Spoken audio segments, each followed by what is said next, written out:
Hello, my name is Owen Bryant, and this is biohydrogen, how it's made, and what it can do. Now, first, we got to get one question out of the way. What is biohydrogen? Well, biohydrogen is H2 hydrogen gas produced through any biological process. This can be algae, plants, anything that produces H2. Okay. Now, this hydrogen can be used for many things. The main one we're talking about is fuel. Okay, burning hydrogen and producing fuel from it. Now, there's multiple different types of hydrogen, right? There's gray hydrogen, which is produced from um, unnatural resources such as coal, natural gas, oil, all that. There's blue, which is produced from to other sources, but still gives a carbon footprint. And finally, there's green hydrogen, which is produced from splitting water molecules into H2 and oxygen.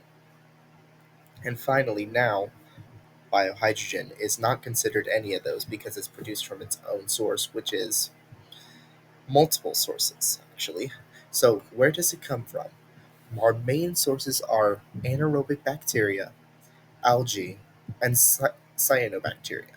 Okay, it's made through a lot of different processes. All of them, some of them relating to each other. The algae and cyanobacteria produce it using photosynthesis, and the anaerobic bacteria through fermentation in certain ones. Now, how do all these work? Well, one of them is dark fermentation. Now, dark fermentation is when organisms convert pyruvate into H2 and CO2 through their biological processes. Okay, it works just like anaerobic respiration. It doesn't take any light. Okay, but this produces waste product, and this waste product can be used in photo fermentation, which uses light in a different type of algae in order to produce all that leftover material into H2. It also meaning it would increase the total yield of dark fermentation. And finally, biophotolysis, in which algae use energy from sunlight to split water, converting them to H2, kind of like our green hydrogen, but not fully the same because it's done by algae. Now, where is biohydrogen standing in the world right now? Well, currently it's in the developmental phase. There's very little to really none commercial use, and most processes are in labs and research. Okay, there are some small dark fermentation projects that are used when treating pollution and produce H2 as byproduct, which we then use. However, it's not really the goal. Okay, in order for it to actually be used, we're going to need way more research done on enzyme production in order to actually make use of these um, production. Now, what is its effect on the carbon footprint? Well, it really just depends. Okay, it could potentially be carbon negative, removing carbon from the atmosphere. Okay, it depends on some algae can use some okay.